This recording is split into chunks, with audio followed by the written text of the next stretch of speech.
My name is Shaun Potgieter. You're watching My Last Playbook on ASU TV, Channel 18.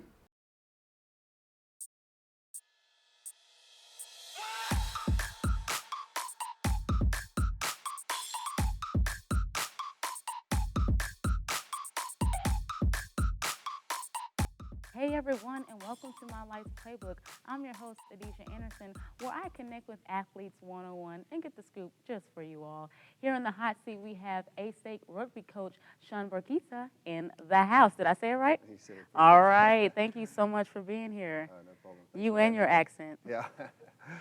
Thanks for having me. All right. Thank you. All right. So we know that you were a former rugby player here at Arkansas State, and now you are the head coach. Right. And how is that, just that transformation right there? It's quite different, Right. honestly. But it's good though.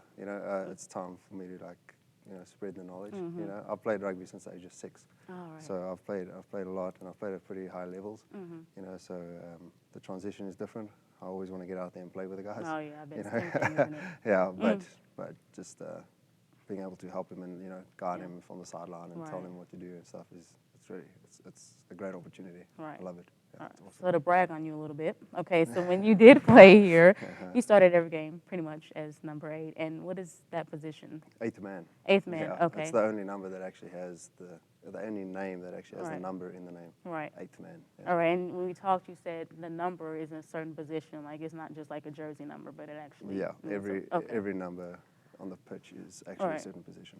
All right, awesome. And so you were named Collegiate All-American, like again and again and again. 4 times. 4 times, or Yeah. multiple times. Yeah. I mean, it sounds good. And when you graduated, you actually came back as an assistant coach, and now, of course, now you were the head coach.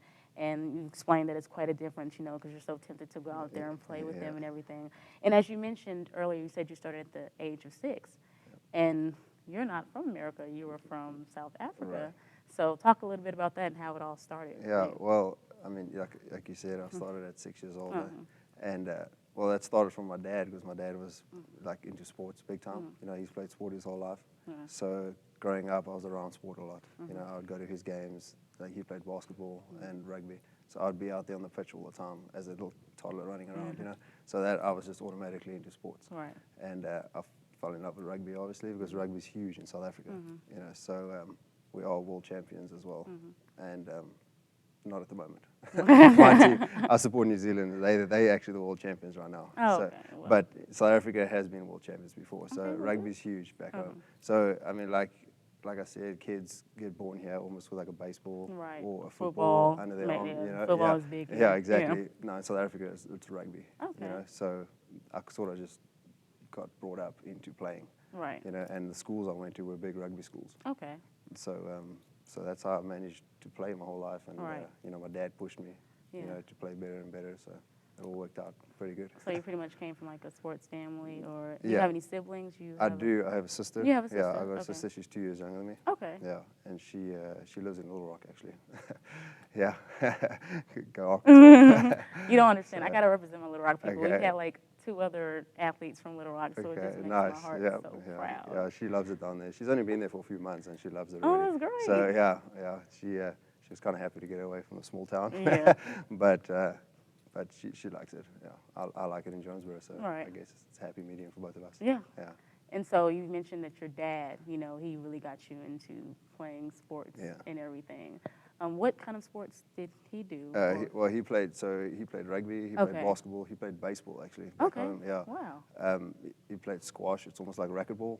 Okay. We call it squash. It's Okay, a it's a new similar one on me. concept. Yeah, it's a similar concept to racquetball, but he played all of those at like a provincial level, Right. which is like state level Uh-huh. in America. So he always had that drive, that discipline, Right. and that kind of got me to Right. push myself and become as good as him, Right. if not better. So that Yeah. helped. Yeah, my dad definitely pushed me.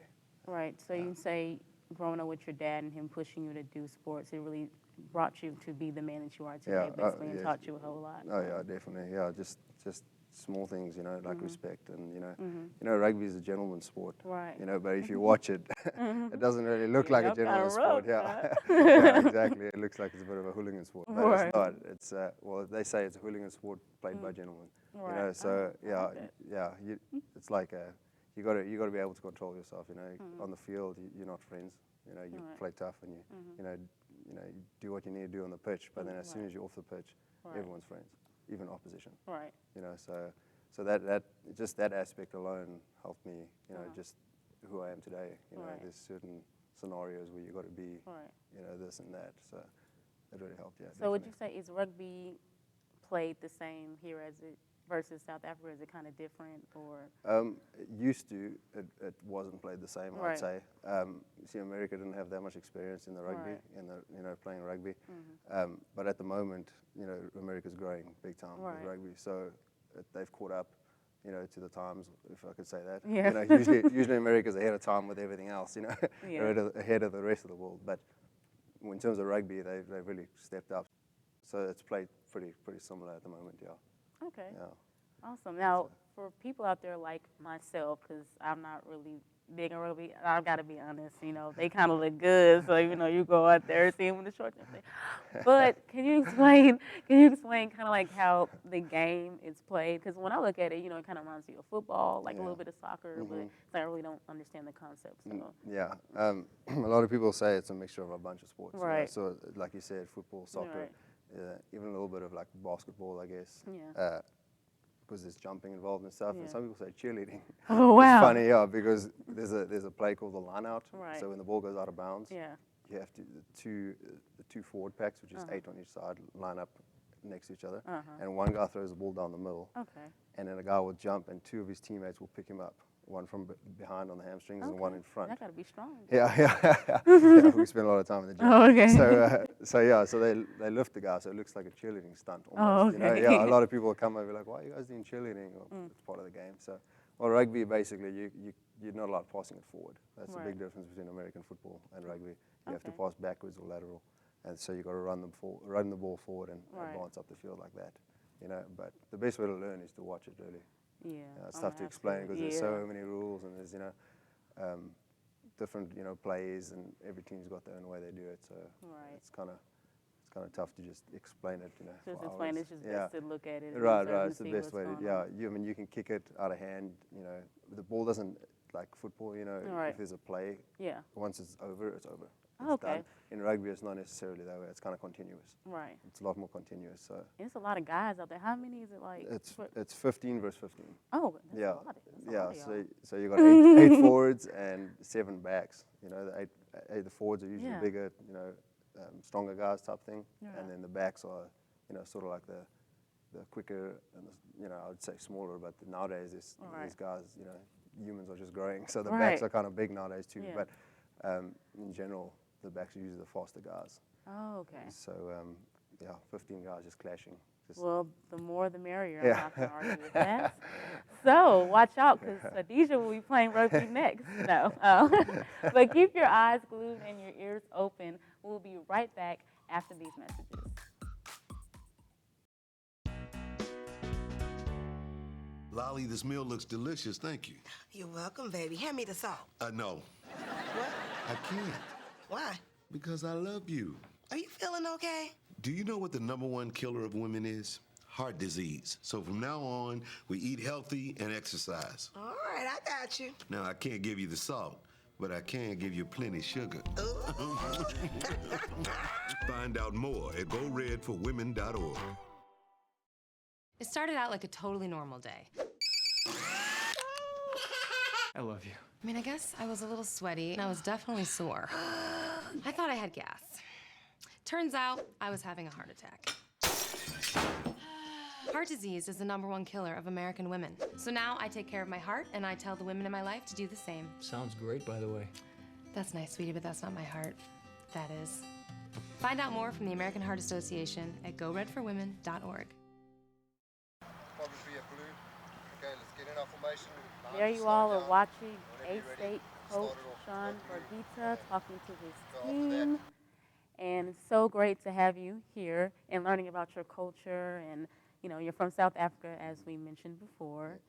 And you were there until the age of 18, right? Because then at that moment you were recruited and you came down to Arkansas. So talk about that a little bit. Like you're just an 18-year-old guy, you know, in South Africa, and then all of a sudden you're like, I'm packing my bags, I'm moving to America. yeah, it was kind of difficult, but exciting at the same time. I came over here on a basketball tour with my high school when in my senior year. Came over to the States, and that was the first time I'd been to America. So I loved it. You know, I mean, honestly, I don't know who doesn't like America, but I loved it. So whenever I got that opportunity to come over to play rugby and study at ASU, I was like, yes, I'm doing it. It was awesome, you know. But my parents didn't hesitate. You know, they said, yes, go ahead. You know, go overseas, do your thing. You know, but it was tough getting on a plane at 18 years old. You know, 2 bags packed, leaving everything behind, family and everything. Get on a plane across the sea. You know, 16 hours later, I'm in America. You know, alone. You know, yeah, just coming to ASU alone. You know, so that was tough, but it was great. It's obviously worked out amazing. Right. So, yeah. And I know you said your parents supported you and everything. Now, I'm not a mother, but I'm sure as a mother, you know, when you have your only son and he, you know, he's packed his bags and he's gone away, you know, and you said yourself that it was kind of hard just because you came here by yourself. Explain, you know, that feeling of, you know, I'm gone, my family's not here with me. Yeah, it's kind of, you know, kind of like a caged bird set free almost, you know. I was always under their guidance, you know, even until the age of 18, you know. They, you know, I know some parents give a little bit slack when, you know, kids start getting older, but still at 18, I would still ask them for permission to do stuff, you know, and that's just the way I was brought up. So they sent me on a plane to another country, and I can do what I want really, you know, which is weird, but at the same time it was good, you know. I had to, you know, depend on myself, you know, to make good decisions and stuff. So it was tough, but it was exciting just because I was here. And I mean, I did get a letter from my mom when I got into the play, or when we were saying goodbyes, and you know, obviously the cries and the you know, everything, and the hugs and the kisses and so on, and then a letter as well, you know. And first thing, I sat down in the plane and opened the letter and read it, and I still got the letter today. Oh, yeah, that's I sweet. still got it. Yeah, so yeah, it was tougher, a bit tougher on my mom than my dad. But I'm sure it was pretty tough on my dad. He was probably just being a tough guy, you know, not really, you know, falling for the sadness. But my mom definitely took it pretty tough. And the relationship you have with your dad, because you said he's the one that taught you rugby and everything, so you created this bond. And now, you know, his boy is... he just sent me away, No, but I think he was more excited for me because I was using what he has given me, you know, in his guidance, and I came to overseas and I, you know, played rugby, which he loved so much, you know, and so I think, I mean, he's told me so many times I've made him proud, so I guess beautiful. I have, so I'm happy about that. That's good to hear, especially when you hear it from your parents, because it makes you, and you know, you want to make your parents proud and everything, and especially to hear that from him, basically like your personal coach. I'm sure that made you feel really good. He was my basketball and rugby coach, actually. Exactly. He was my basketball coach since the age of 14 to 18. He was my basketball coach, and then just as soon as I got out of high school for a few months, he was my rugby coach. You know, but that's my direct coach. But the rest of my life, he was pretty much my coach. You know, telling me how to play sport. Yeah, he really is. He'll call me every now and again on Skype and stuff, you know, and he'd ask how it's going, and then he'd give me advice. So yeah, he's actually still my coach. Oh, it's never gonna end. No, that's fine with me. He's a good one, so I'm happy. That's good. Now explain the culture difference. I feel like some people might, you know, want to know about that. You know, it's not every day that we have someone here from South Africa, so. Yeah, it's different. The one thing I must say is that I don't know if Americans drive on the wrong side of the road or if South Africans drive on the wrong side of the road. It's the opposite sides, but that was quite an interesting, quite an interesting situation. Whenever I did get my first car in America, you know, trying to learn how to drive, stay on this side, and you ran nobody off the road. No, well, I ended up a few times. I ended up on the oncoming traffic. Luckily, there were no cars coming towards me, and I'd realized at the last second, whoop, I need to go this way. So, but other than that, just you know, the people here are so welcoming and so homely in the South, at least. You know, Southern hospitality. Yeah, it's that Southern hospitality, exactly. Yeah, and it's definitely true. That's just not a myth. That's true. Very welcoming to the homes. You know, my home is your home, sort of thing. And so that helped a lot with coming over. You know, by myself, they were very homely. So the people, you know, food. Food's huge. Yeah, food's huge. You know, boys love food. But yeah, the food, even the portions are so much bigger in America, and I didn't complain. I was happy about it, you know. I wouldn't I was either. like, yeah, you know, this is awesome, you know. You see, like someone asked me before, what did you look forward to in terms of food? Like, what was, you know? And funny thing was, I looked forward to Burger King. Oh, really? Yeah, They I have came some over good here. Well, I came over here. Just, you know, we don't have it in South Africa. Well, at the time when I was at home, Right. we didn't have it, and you see it on TV and movies, Right. you know.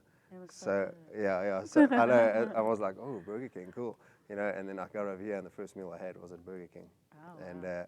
What'd I you order? loved What'd it. you get? It was a double Whopper. Oh, okay. You know, just the, you know. Typical. Yeah.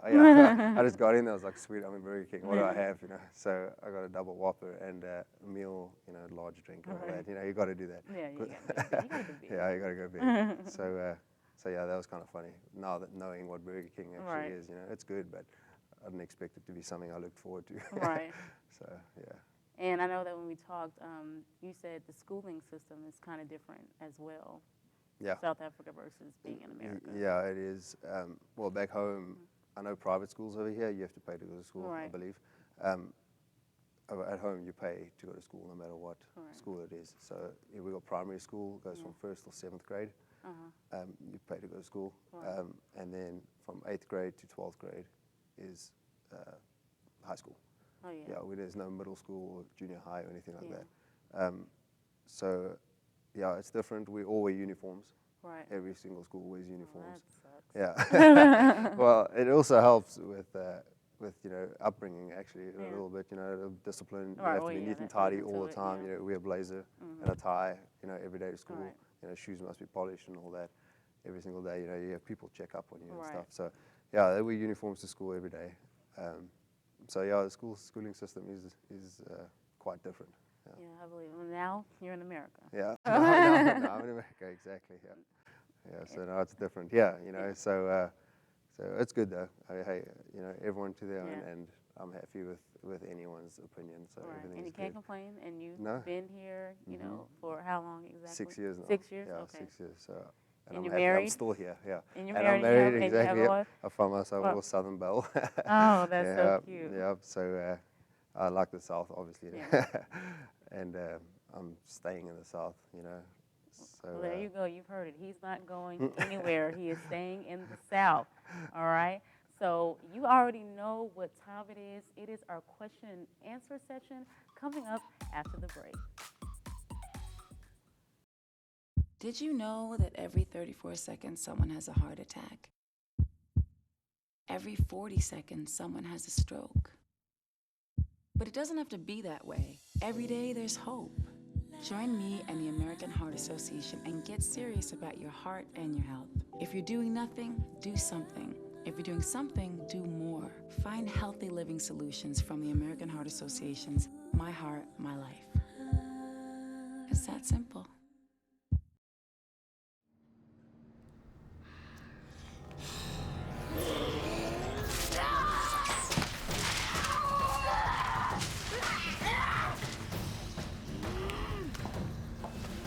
Hi.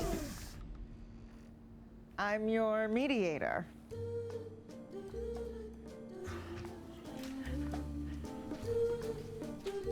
I'm really glad we can be adults about this.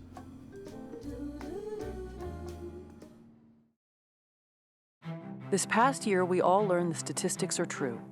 1 in 4 girls and 1 in 6 boys will experience child abuse, usually at the hands of someone they know. Child abuse happens every day. Learn the signs and take action, because keeping a child safe is everybody's business. Make a difference. Visit safehorizon.org to find out more. Safe Horizon, moving victims of violence from crisis to confidence. Welcome back to the show. We have 8-state rugby coach Shaun in the hot seat. You asked and you shall receive. Are you ready for these questions? I guess so. All right. Question number 1 from Eric. He asks, how often do you guys work out and what's the roundabout of your routines? We work out 3 times a week usually. It depends on the season. We usually off season we work out more times a week, so it's about 3 or 4 times a week. In seasons, usually twice a week. Okay. You know, we don't wear the guys out because they play Saturday. So run about 3 times a week. Okay. The routine, also again depends off season or you know, in season. Off season's more bulking, like gaining weight, strength and stuff, and then during season is more explosive, you know, fast twitch muscle training. So, Okay. yeah. Awesome. Sounds like a rigorous workout. It's pretty intense. Yeah, I bet. Since you have to pick up people and everything, you're going to have those arm muscles. Exactly. Big shoulders. Cheerleading. You got to run over guys. You know, so yeah. Yeah. Okay, Rodney with his 1,000,000 questions. One of them, he says, when you think about you, you know, you being Shaun, what do you want people to see? Wow. Yeah. It's a tough question. Yeah. I guess a well-rounded man. I guess that's quite a cliche answer, Yeah. but I mean it. So, you know, someone that's respectful and, you know, gentleman, you know, someone that's trustworthy, you know, that can, you know, you can take my word and, you know, helpful, I'll do anything for you, you know, as long as you're on my good side. Yeah, I'm not a very a good person at, you know, letting go. I'm kind of a grudge holder, so let's not get on my bad side, but I'm pretty easygoing, so I guess just a well-rounded person, you know. Yeah. Okay. Yeah. And I'm pretty sure your wife sees you that way. Yeah, I guess. Because Rodney asked about your wife. He said y'all Okay. just got married and everything. So how is that going? Oh, awesome. Yeah, we a year and a few months strong now. So, you know, a lot of people say the first year is the worst. Yeah. You know, the hardest. Right. You know, it's not. You know, or not at least with Well, my not for wife you, and I. It but hasn't yeah. been. You know, it's actually been really easy and really great. A lot of memories already. So everything's going great with the wife and I. Definitely. That's wonderful. How did you guys meet? We met in college. Oh, okay. My best friend, which is my best man at my wedding, he was dating a girl, Madison. Well, they're still dating right now. So it's been, I think, 5 or 6 years now that they've been dating. For a long time. And she was in Chi Omega at a sorority, and Molly, my wife, was also in the same sorority. And we happened to run into Dean and Madison. Well, actually, Dean and I were walking on campus, and we happened to run into Molly and Madison talking. And that's why I met her for the first time, was through Dean, you know, my best man. So you have to thank him coincidence. forever. Yeah, I know. Yeah, he's the one that found her for me, I guess. So yeah, that's. I mean, what did you think when you much. first saw her? Like, Well, yeah. Well, I was like, obviously, I saw beauty. You know, I hadn't even started talking to her yet. You know, I saw beauty, so I was like, wow, okay. And then, you know, we started, you know, chatting and, you know, Facebook friends, and you know how that goes, and then numbers exchanging, and then a few dates, and then from then on, we got engaged a year later, and got married like 4 months after that. oh wow. So it was a quick turnaround, but it was definitely meant to be. So I'm happy about that. Yeah. Do you all plan to have children? Yeah, but it'll be a few years. Oh, it'll be a little bit on there. Well, I've got 55 children at the moment that I have to look after on the field. That's right. So I'm gonna sit back on that one for at least probably another 3 or 4 years. Oh, okay. You know, so got to get that savings account a little bit up there. So. Oh, I understand. And then Jade Allen, he said, "Can we have a flexing competition?" I mean, he's actually our studio director. Oh, so, really? so we can do it right here, right now. No, probably not right now. You don't want to do it right now? I We'll mean, just we have Jade can. come out. Jade is going to show you what he's working with. Let's do it, dude. Okay, you got me. Yes. Tricep. You don't even have to flex. That's good though, bro. Oh, That's good. I like okay. it. I like for it. That's effort. awesome. A Yeah, for effort. good job, man. Good job, That's Jade. awesome.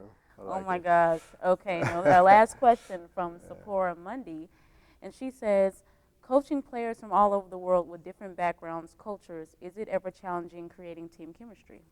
You know, not really. Funny enough, not really. The guys come obviously from all over the world. Right. You know, we got guys from, you know, South Africa, New Zealand, Australia. We had some Japanese players. Right. You know, guys from Europe. Yeah. Everyone from different backgrounds. Yeah. And environments, but when they just come into ASU, Right. I guess it's just like a family here. Yeah. You know, everyone's family. You know, from professors to all the students. You know, to the rugby players. And that's one thing that I really use in recruiting. When I talk to players overseas, I'm like, you're joining a rugby family. Right. You know, it's not just a rugby team. You know, it's a family. So the guys really respect each other. You know, and help each other out. You know, if guys have sort of a culture shock. Right. You know, the Americans especially, you know, really take in the internationals. Yeah. And it's just like a brotherhood, you know. that's So beautiful. so yeah, there hasn't been any problems with getting Yeah. the guys, you know, accustomed to each other Right. with different cultures has been great. Yeah. Well, that's a beautiful thing. Yeah. No, it's awesome. Yeah, definitely. All right. Well, thank you so much again for being here on the show. No Of problem. course, we loved you and your accent. So continue to chat with us and submit your questions that you want to know about your favorite athletes on Facebook or Twitter at MyLife'sPlaybook, hashtag MyLife'sPB, and see what others are saying about the show. We couldn't go the night without giving you a good look at those rugby shorts. Well, they're khakis, but they still look good. So without further ado, presenting the hot rugby players of Arkansas State, here they are.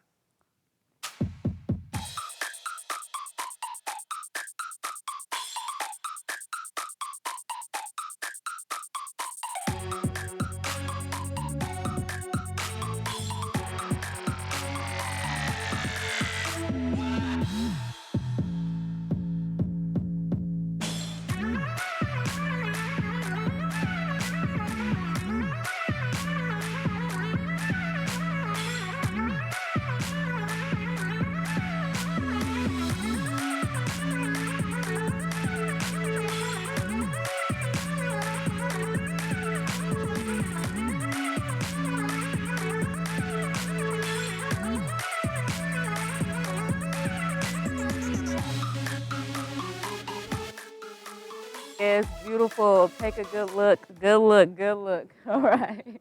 It's raining man. Oh. Well, before we go, make sure to set your TV for next Tuesday's episode at 8 p.m. and follow at My Life's Playbook on Twitter, Instagram, Snapchat, and like our Facebook page. Catch episodes on ASU TV's Vimeo page that gives you full access to everything and much more. I'm Adisha Anderson. Stay tuned for Playbook News.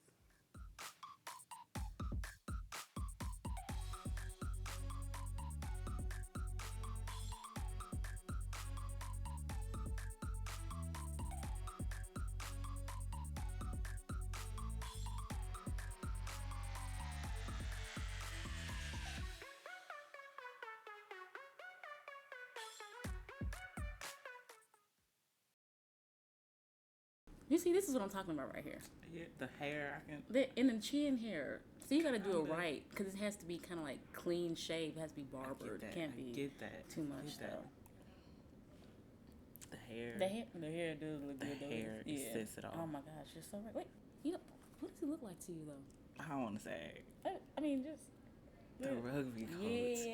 Yeah, they right here. They both look good. No, it's the arms. You're the right. muscular arms. Our athletes have muscular arms. And it's like, ooh, 'cause girls, they wanna have fun. Yeah, I have fun with you, boy. I have fun with you. Not too much. Not too much fun. Try.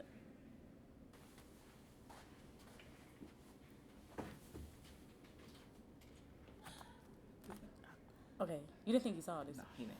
I don't think he heard that. Oh my gosh, you cannot say that. Okay, is it good? How's it going, ladies?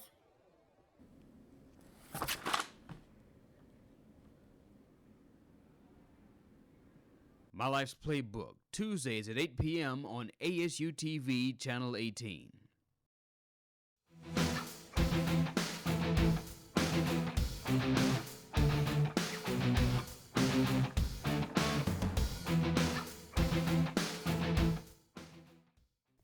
Hello, everyone, and welcome to Playbook News. I'm your host, Adisha Anderson. For sports news, I sadly inform you the loss of Minnesota Timberwolves head coach Flip Saunders, who passed away Sunday due to cancer.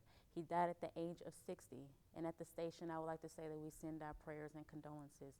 Sam Mitchell has stepped in as interim coach. Now, what's coming next for the Miami Hurricanes? Well, Al Gordon has been fired, which occurred a day after a tough loss against Clemson, 58-0. Ouch. Larry Scott will step in as interim coach.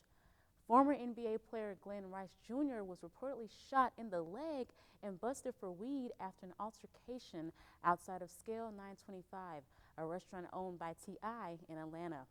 According to a police report, Rice Jr. got in the car with another man and arrived at a local hospital. Eventually, he was taken to a different hospital for treatment. We can't forget about Lady Wolves volleyball as they take the University of Arkansas at Little Rock tomorrow at home at 6 p.m. Make sure to check out ASayRedWolves.com for upcoming sporting events. I'm Adisha Anderson. Good night and how long?